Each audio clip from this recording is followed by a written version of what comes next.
بسم الله الرحمن الرحيم القارعة ما القارعة وما أدراك ما القارعة يوم يكون الناس كالفراش المبثوث وتكون الجبال كالعهن المنفوش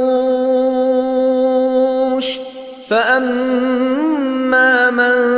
ثقلت موازينه فهو في عيشة راضية وأما من خفت موازينه فأمه هاوية وما أدراك ما هي نار حامية